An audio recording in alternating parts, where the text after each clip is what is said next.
Okay mga kalods, diyan na nagsugod nami og budol. So mao ni mga lods sa nagutang og una og bihon para highlight sa pangalan nga sukuton. Mao ni mga lods. So bihon na og pamutang ang mga photos loads para makuha dayon ang design.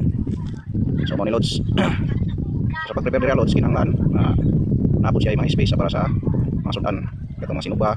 Kaning pansit loads sa kuha na siya loads murag nag-highlights na siya sa pangalan. Para ma-emphasize gyud ang letter. Mao ni siya loads.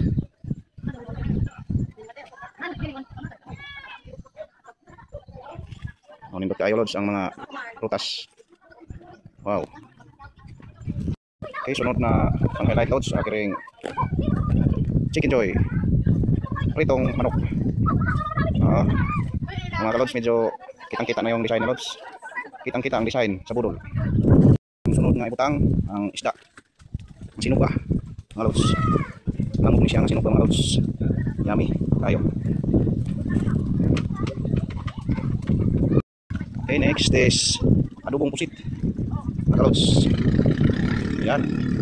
Adobong pusit. Sarap yung adobong pusit sa sariwa yung mga lods. Next is ang sinubang pili. Yan. Yan, medyo maganda natin lods. Kita-kita na yung design niya lods. Medyo highlight na yung design. Next is yung sinubang pusit din.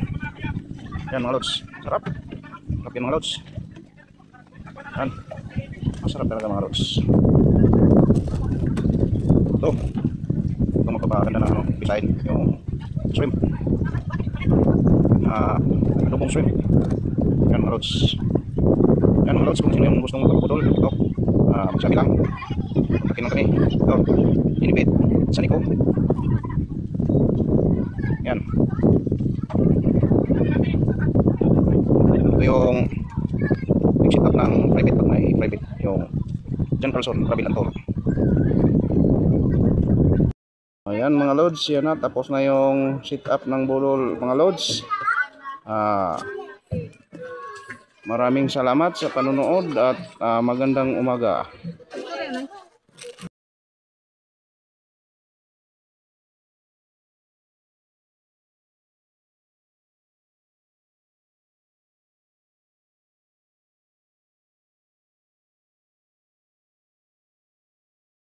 Ayan mga lods, yan na, tapos na yung sit up ng bulol mga lods. Maraming salamat sa panonood at magandang umaga.